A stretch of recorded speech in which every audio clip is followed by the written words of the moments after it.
नमस्कार दोस्तों, मेरे इस YouTube चैनल में आप सभी का बहुत बहुत स्वागत है। बहुत दिनों से मैंने वीडियो नहीं बनाया, इसके लिए मैं माफ़ी चाहता हूँ। और आज हम बात करेंगे कि जीतना है तो जीत करो। इस बुक का ये यहाँ पर फ्रंट पेज पर भी लिखा है, जीतना है तो जीत करो। तो हम लोग कैसे जीत सकते हैं? अगर आदमी जिद कर ले कि मुझे ये पाना है, मुझे IAS बनना है, IPS बनना है, या फिर मुझे जो भी बनना है PM CM, तो हो सकती है पूरी हो जाए। लेकिन उसके लिए क्या होता है ना, सबसे पहली चीज़ होती है कि उस चीज़ को टारगेट करना पड़ता है। टारगेट बनाने के लिए सबसे पहले उसमें हम लोगों को ये लिखना पड़ता है कि भाई ये यहाँ तक पहुँचने के लिए मेरे पास में इतना समय लगेगा और मेरे पास में इतना काम रोज़ मुझे करना है, तभी जाके मैं वहाँ पर पहुँच सकता हूँ। बहुत सारे लोग, क्या अगर बात करें हम लोग 1000 लोगों में से, तो 1000 लोगों में से कम सिर्फ 1% लोग ही, 1% यानी कि 10 लोग ही वो कर पाते हैं, और 10 लोग की ही जीत पूरी होती है। बाकी जो 990 लोग हैं वो कभी पूरी नहीं हो पाती। उसके पीछे का कारण यह है क्योंकि वो कभी अपने डेली रूटीन का जो वर्क है, मान लीजिए कि मुझे ये बुक पढ़ना है, मुझे ये बुक पढ़ना है, और अगर मैंने ये डिसाइड कर लिया कि मेरे को इसका रोज़ 5 पेज पढ़ना है, तो ये अगर मान लो इसमें 50 पेज होगा तो 10 दिन में ये ख़त्म हो जाने। तो अगर मेरा जो टारगेट है, अगर मैं उसको 50 दिन में पूरा, मुझे 10 दिन में पूरा करना है, तो मुझे रोज़ उसको पढ़ना पड़ेगा। अगर मैं 2 दिन नहीं पढ़ूँ, फिर 2 दिन पढ़ूँ, फिर 2 दिन नहीं पढ़ूँ, तो वो टारगेट बढ़ता जाएगा। और ऐसे ही हमारी ज़िंदगी होती है कि हमारे जो टारगेट होते हैं ना, वो बढ़ते ही जाते हैं, कभी पूरे होते ही नहीं। और फिर क्या होता है, बीच में अगर ये 10 दिन के अंदर अगर ये मैं ख़त्म नहीं कर पाया, तो दूसरी बुक आ जाती है, यानी कि हमारे दिमाग में दूसरी चीज़ें आने लगती है। फिर हम दूसरी तरफ, क्योंकि ये तो पूरी हो ही नहीं पाई, फिर इससे अच्छी और कोई चीज़ दिख जाती है, उसकी तरफ हम भागने लगते हैं। तो ये जो भागना होता है हमारा ज़िंदगी का, कि अगर आदमी के पास में मोबाइल है, तो अब आप सोच सकते हैं कि मोबाइल का क्या करेगा। वो मोबाइल को अगर एक फेसबुक देख रहा है, थोड़ी देर में कोई व्हाट्सएप पे मैसेज आ गया वो देखेगा, फिर थोड़ी देर में कोई न्यूज़ का नोटिफिकेशन आ गया वो देखेगा। तो आदमी के पास में जो टारगेटेड चीज़ होती है, टारगेटेड का मतलब ये होता है कि आपका जो टारगेट क्या है। आपके पास तो हज़ारों काम है, मान लीजिए कि आपके पास में दिन भर में हज़ारों मीटिंग करनी है, आपको हज़ारों जगह आपको लेक्चर देना है।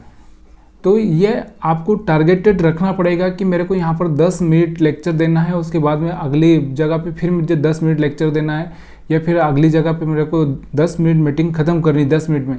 क्योंकि मीटिंग का एजेंडा यही होना चाहिए कि उसका निष्कर्ष, यानी कि उसका सॉल्यूशन निकलना चाहिए, जो प्रॉब्लम है उसका उत्तर आना चाहिए। यही मीटिंग का मेन पॉइंट होता है। या तो बहस करने के लिए तो आप कितनी भी बहस करते रहो, जैसे कि नेता लोग बहस करते रहते हैं टीवी पर, डिबेट पर, हम लोग जैसे पागल लोग सुनते रहते हैं। तो डिबेट करना और उसका सॉल्यूशन निकालना बहुत डिफरेंट है। तो ज़िंदगी भी वैसी ही है कि अगर आप अपनी ज़िंदगी में डिबेट करने लग गए, तो वो डिबेट कभी ख़त्म होने वाली नहीं है। इसलिए ना, सिंपल सी चीज़ है, अगर राइट आंसर क्या है, राइट टारगेट क्या है, उस टारगेट को अगर आप टारगेट करोगे तो ही आप अपनी ज़िंदगी में सफल हो सकते हो। मान लीजिए कि अब मेरे पास में, मैंने आपको जो जैसे बुक का एग्जांपल दिया, तो इस बुक को अगर मुझे ख़त्म करना है, तो मेरा अपना डेली रूटीन, मैंने जो नियम बनाया है उसको पूरा करना ही पड़ेगा, तभी जाके मैं अपने टारगेट को पूरा कर पाऊँगा। तो वो ही नहीं होता है। अगर मैं आपको यहाँ पर कुछ बता दूँ कि जैसे बोर्ड है, बोर्ड पर मुझे एक लाइन ड्रा करनी है, तो ये लाइन इस तरह से यहाँ तक ऐसे लेके जाना पड़ेगी, तभी जाके मैं लाइन ड्रा कर सकता हूँ, अदरवाइज़ मैं ड्रा नहीं कर पाऊँगा। तो ये ऐसा होता है कि कुछ पॉइंट को मिलाना पड़ता है। इस तक जाने के लिए मुझे इस तरह से एक लाइन खींचनी पड़ेगी, कुछ पॉइंट आएंगे, उसको मिलाना पड़ेगा। तो वैसे ही अगर आपको 5 किलोमीटर रोज़ दौड़ना है, तो पहले आपको टारगेट बनाना पड़ेगा कि मेरे को 5 किलोमीटर डेली कैसे दौड़ना है। क्योंकि दौड़ने के बीच में आपको थोड़ा रेस्ट भी करना पड़ेगा। या मान लीजिए 5 किलोमीटर आपको रोज़ चलना है, तो आपको 5 किलोमीटर आप एक बार में नहीं चल सकते, क्योंकि उसके पीछे बहुत सारे रीज़न हो सकते हैं। या आप कैपेबल नहीं है, या फिर आप में वीकनेस है, या बहुत सारी। लेकिन अगर आप ये डिसाइड कर लें कि मैं 5 किलोमीटर चलूँगा, तो क्या करूँगा, पहले 5 मिनट में चलूँगा, उसके बाद में थोड़ा आराम करूँगा 2 मिनट, फिर मैं थोड़ा चलूँगा 5 मिनट, फिर मैं 2 मिनट आराम करूँगा, फिर मैं 5 मिनट चलूँगा, 2 मिनट आराम करूँगा। तो इस तरह से आप चलोगे तो पूरा हो जाएगा टारगेट। अभी बहुत सारे लोगों के पास में गोल ही नहीं है, लक्ष्य ही नहीं है। लक्ष्य क्या नहीं है, जैसे कि मान लीजिए कि वो बैठे हुए कहीं पे बस स्टैंड पे, या रेलवे स्टेशन पे, या कहीं भी बैठे हुए हैं एयरपोर्ट पर। अब उनके पास में गोल ही नहीं है, वो बैठे हुए हैं सही जगह पे, वहाँ पर हर चीज़ें आ रही है जा रही है, ट्रेन आ रही है जा रही है, बसें आ रही है जा रही है, एरोप्लेन आ रहे जा रहे हैं, लेकिन उनके पास में टारगेट ही नहीं है ना, वो जाए तो कहाँ जाए। ये सबसे पहली चीज़ होती है कि आपको करना क्या है, ये डिसाइड करना बहुत ज़रूरी है कि आपको करना क्या है। जब आपको ये पता चल जाता है तो फिर आपके पास में एक रोड मैप आ जाता है, और वो जो रोड मैप आ जाता है उसके हिसाब से फिर आप उस पार्ट को छोटे छोटे हिस्सों में बांट कर आगे चलने की कोशिश करते हैं। उसके बाद में आप उस पार्ट पे चलते हैं तो डेली धीरे धीरे धीरे चलना पड़ता है और उस रूटीन को फॉलो करना पड़ता है। बहुत सारे लोग क्या करते हैं, थोड़ा सा कुछ भी प्रॉब्लम आया, थोड़ी सी परेशानी आई, किसी ने डीमोटिवेट कर दिया, किसी ने कुछ बोल दिया, तो बीच में छोड़ देते हैं। देखिए, अगर आपने कोई चीज़ की शुरुआत कर दी तो उसको बीच में मत छोड़िए, उसको एंड तक लेके जाइए, यानी कि आखिरी तक लेके जाइए। अगर वो टारगेट आपने सही तरह से मेहनत की होगी तो सच में वो आपको मिल ही जाएगा। जैसे कुछ लोग बहुत सारे IAS IPS के एग्ज़ाम देते हैं, लेकिन उनके मन में ही नहीं बैठा होता है कि हमको बनना है या मैं बन पाऊँगा, बिलीव ही नहीं होता है। तो ये बिलीव का भी बहुत बड़ा लॉजिक होता है। जब आपको बिलीव होगा तो आपके अंदर की जो कैपेसिटी है, पावर है, वो थोड़ी जागेगी और आपके अंदर एक अलग ही फीलिंग आएगी, जिससे आप हर चीज़ में हर प्रॉब्लम को सॉल्व कर सकते हैं। और सबसे बड़ी चीज़ होती है कि खुश होना। जब आप सुबह उठकर अपने आप को एकदम हैप्पी फील करेंगे और अपने आप को ये समझाने की कोशिश करेंगे कि मैं बहुत ही सही हूँ, मैं एक अच्छी आत्मा हूँ, मैं सब कुछ कर सकता हूँ, आई एम द बेस्ट, मैं सुपर हूँ, मैं सुपर स्टार हूँ, मेरे अंदर की जो फीलिंग है, मेरा जो दिमाग है। देखिए, वीकनेस हर आदमी के पास में होती है, कोई भी आदमी हो, कुछ न कुछ वीकनेस होती है, कुछ न कुछ ऐसे पॉइंट होते हैं या कुछ न कुछ ऐसी चीज़ें होती है, या फ्रस्ट्रेशन होता है। फ्रस्ट्रेशन ऐसा नहीं है कि किसी को फ्रस्ट्रेशन नहीं होता, हर आदमी को फ्रस्ट्रेशन होता है, बड़े से बड़ा आदमी भी फ्रस्ट्रेट होता है। ऐसा नहीं है कि अगर किसी के पास में अरबों रुपए है तो वो फ्रस्ट्रेट नहीं है। ऐसा फ्रस्ट्रेशन का मतलब सीधा सा रुपयों से नहीं होता। फ्रस्ट्रेशन का मतलब ये होता है कि आदमी अंदर से इंटरनली खुश नहीं रहता है। जब इंटरनली खुश नहीं रहता है तो क्यों नहीं रहता है, उसके पीछे के बहुत सारे लॉजिक होते हैं। इंटरनली खुश नहीं होने के पीछे का सबसे बड़ा कारण होता है कि आप सेटिस्फाइड नहीं हो। सेटिस्फाइड नहीं होना तो सेटिस्फाइड हो सकते हैं।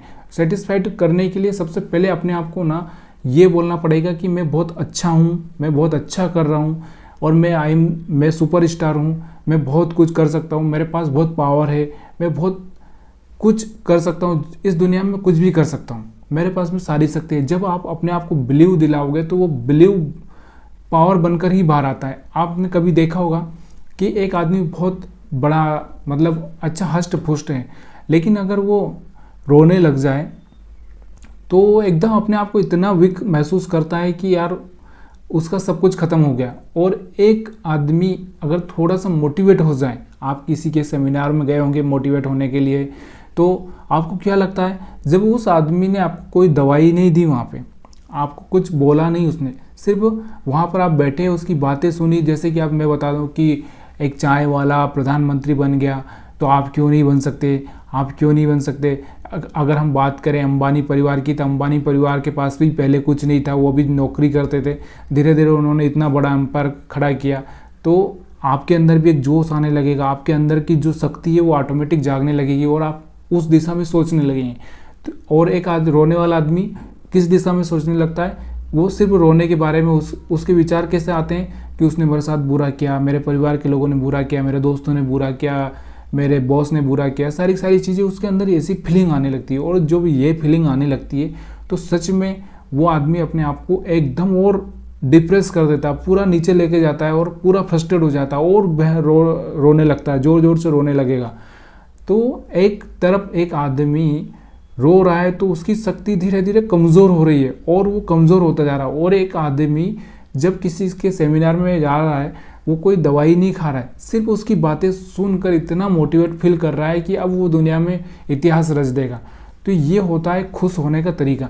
जब आप खुश होते हो एक तरफ और एक तरफ दुखी होते हो, तो दुखी इंसान जब भी कोई प्रॉब्लम आती है तो वो प्रॉब्लम या उस मैदान को छोड़कर भागेगा ही भागेगा। लेकिन अगर एक खुश इंसान है तो उस मैदान में वो मरने तक डटा ही रहता है। तो यही चीज़ें सक्सेस बनाती है। जिद करना है, कोई प्रॉब्लम नहीं, आप जिद करिए, अच्छी चीज़ों की जिद करिए। ऐसा भी नहीं होना चाहिए कि आप गलत चीज़ों की जिद कर लें कि मुझे पीना है या फिर और कुछ दूसरी जिद कर लें, तो उसमें आप अपनी डूबोगे ही सही, क्योंकि जहाँ पे डूबना है वहाँ तो डूबना ही है।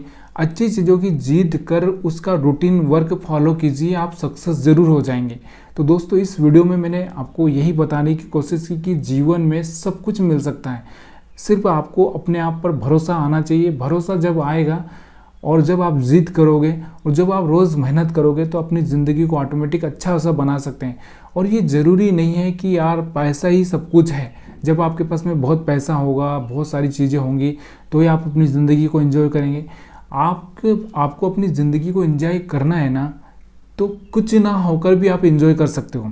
यानी कि 1 रुपया भी अगर आपके पास में नहीं है तो भी आप खुश रह सकते हो, एंजॉय कर सकते हो, क्योंकि ये सब चीज़ें डिपेंड करती है कि आप सोचते क्या है। जब आप सोचेंगे कि यार मेरे दोस्त के पास में तो बहुत बड़ी कार है या रेंज रोवर है या और कुछ है, और आपके पास कुछ नहीं है, साइकिल भी नहीं है आपके पास में, स्कूटर भी नहीं है आपके पास में, या तो फिर आप दुखी होने वाले हो।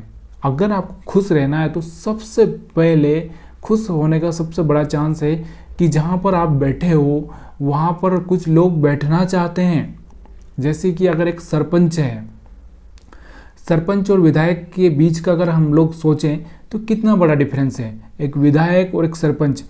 एक विधायक सिर्फ एक सरपंच एक गांव का सरपंच होता है, और विधायक कितने गांव होते हैं उन पर विधायक होता है। तो यहाँ पर आप सोच सकते हैं कि उसके और उसके बीच का अगर एक सरपंच विधायक से कंपैरिजन करने लगे अपने आप को, तो वो अगली बार उस लायक भी नहीं बचेगा सरपंच बन पाए। तो इसलिए अपनी चीज़ जहाँ पर है आप वहाँ पर खुश रहिए, उसमें ही बहुत कुछ ताकत भरी है, उस ताकत को निकालिए और उस ताकत को बढ़ाने की कोशिश कीजिए। तो सबसे पहला यही कारण होता है कि खुश रहने के लिए सबसे पहले अपने नीचे के लोग देखो। जैसे सरपंच देखता है कि गांव का एक आम आदमी कुछ नहीं है उसके सामने, तो वो खुश हो जाएगा, क्योंकि ये दिमाग है। देखिए, दिमाग में सबसे पहला विचार यही आता है कि मैं दुखी क्यों हूँ, क्योंकि मैं प्रधानमंत्री नहीं हूँ। बाकी तो कैबिनेट मंत्री है, वित्त मंत्री है, रक्षा मंत्री है बाकी, लेकिन वो क्यों दुखी है कि वो प्रधानमंत्री नहीं बन पाया। जब वो प्रधानमंत्री के ही ख्वाब देखेगा तो जो कैबिनेट में काम करने वाला है या उस जगह पे जिस पोस्टिंग पे वो काम करने वाला है वो ठीक से नहीं कर पाएगा 100% नहीं कर पाएगा। क्यों नहीं कर पाएगा? क्योंकि उसके मन में जो विचार आ रहे हैं ना, वो बहुत छोटे विचार आ रहे हैं। तो जब छोटे विचार आएंगे तो वो हर बार उसको डिस्टर्ब करेंगे, और जब डिस्टर्ब करेंगे तो वो कभी भी आगे नहीं बढ़ पाएगा। हाँ, जब वो ये बोलेगा कि मैं तो बहुत बड़ा आदमी हूँ, क्योंकि मैं सीएम से बड़ा हूँ, मैं विधायक से बड़ा हूँ, मैं एमपी से बड़ा हूँ, तो वो ये सोचेगा कि मैं एक कैबिनेट मिनिस्टर हूँ। उसके साथ में मैं एक, यहाँ पर अगर हम बात करें तो मैं के वित्त मंत्री हो या फिर रक्षा मंत्री हो या नंबर 2 का हूँ कि नंबर 3 का हूँ, लेकिन मैं हूँ ना, बहुत कुछ हूँ। जब हम अपने नीचे के लोगों को देखते हैं तो हम लोग अच्छे से खुश हो सकते हैं, लेकिन जब हम अपने ऊपर के लोगों को देखेंगे तो हम दुखी होंगे। तो इसके लिए सबसे पहली चीज़ ये है कि आप अपने नीचे के लोगों को देखिए खुश होने के लिए, और अगर आपको लक्ष्य रखना है तो ऊपर का रखिए ताकि आप अच्छे से वर्क कर पाएँ। तो ये वीडियो को हम लंबा नहीं करेंगे, और इस वीडियो में मैंने आपको यही समझाने की कोशिश की है कि ज़िंदगी में ना पैसा कुछ खुशी दे सकता है, ना कोई बड़ा पद खुशी दे सकता है। खुशी तभी आएगी जब आप अपने इस दिन को, ये आज का जो दिन है आपके पास में, इस दिन का भरपूर यूज करिए, अच्छे अच्छे कामों में यूज करिए। अपनी फैमिली के साथ में अगर आप टाइम स्पेंड कर रहे हैं तो खुश होकर स्पेंड करिए, मज़े से लेकर स्पेंड करिए। इस समय को जाने मत दीजिए। इस समय को खाली सोने में या फिर सोचने में या फिर फालतू की चीज़ें, देखिए अगर हम बात करें फालतू की चीज़ें, अगर एक बात करता हूँ मैं कि एक आदमी को न्यूज़ से क्या लेने देना, रोज़ की खबरें पढ़कर या खबर सुनकर या देखकर उसको कोई बहुत बड़ा सीएम पीएम नहीं बना दिया जाएगा, तो उसको क्या लेना देना। उसको कहाँ पर, उसका जो कर्म क्षेत्र कौन सा है, कर्म क्षेत्र, अगर मैं वीडियो बना रहा हूँ तो मेरा कर्म क्षेत्र वीडियो है। अगर कोई नौकरी करता है तो उसका उसी क्षेत्र में जहाँ पर वो नौकरी करता है वही उसका कर्म क्षेत्र है। कोई खेती करता है तो उसका कर्म क्षेत्र खेती है। कोई देश चला रहा है तो उसका कर्म क्षेत्र देश है। कोई अगर एक्टिंग कर रहा है तो उसका कर्म क्षेत्र एक्टिंग है। तो उसी चीज़ में, उसी फील्ड में अगर आपने आपकी चीज़ें देखेंगे तो आप अच्छे से बन पाएंगे। लेकिन फालतू चीज़ें अगर आप करेंगे तो आप जीवन में उससे उस लेवल पर नहीं पहुंच पाएंगे जिस लेवल पर बनने की कोशिश कर रहे हैं। तो बहुत ज़्यादा हम लोग बातें नहीं करेंगे और आगे भी हम बातें करते रहेंगे। आप सभी का वीडियो देखने के लिए बहुत बहुत धन्यवाद। और मेरे लिए कोई सुझाव हो, कमेंट हो, या आप कुछ चाहते हैं या मैंने कहीं मिस किया हो कुछ, तो आप मेरे को बता सकते हैं, अपना फीडबैक शेयर कर सकते हैं। आपके फीडबैक मेरे लिए बहुत हेल्पफुल होंगे। फिर से आप सभी का बहुत बहुत धन्यवाद।